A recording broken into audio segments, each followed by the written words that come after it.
Yes, yes. We are here once again guys. Juu mambo imekuwa mingi kabisa. Okay, from the start guys, as you know all, leo ndo ilikuwa ile siku Ong'ondo Were alikuwa anazikwa and very many things happened. And by the way,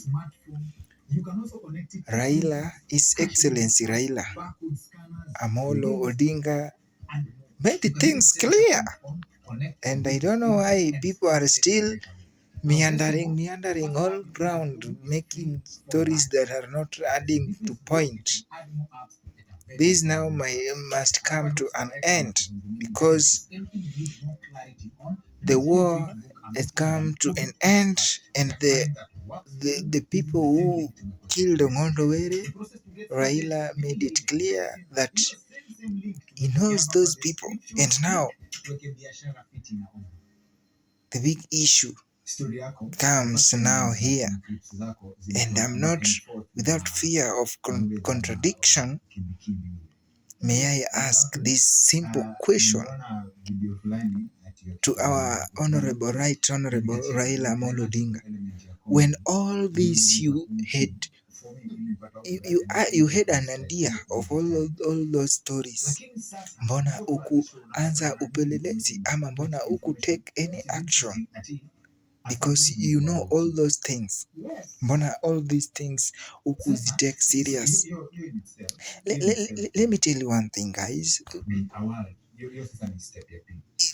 Imekuja in my attention that when somebody dies is when all the truth is being spilled pale. Mbona huyu jamaa, and I heard very well even Honorable Gladys Wanga akisema that the guy had severally reported these cases to the nearest police station about being followed by unknown people. Mbona at that time the serious of the issue we didn't deep in venye tume deep in sahi after the guy amekufa? Why?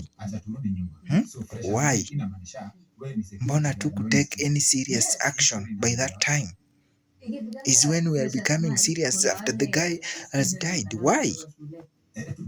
Raila anasema vizuri ameua Ong'ondo Were, tunamjua. Why now the guy who did all those? And we had time duration in between. We had it. Why didn't we take that action by that time? Is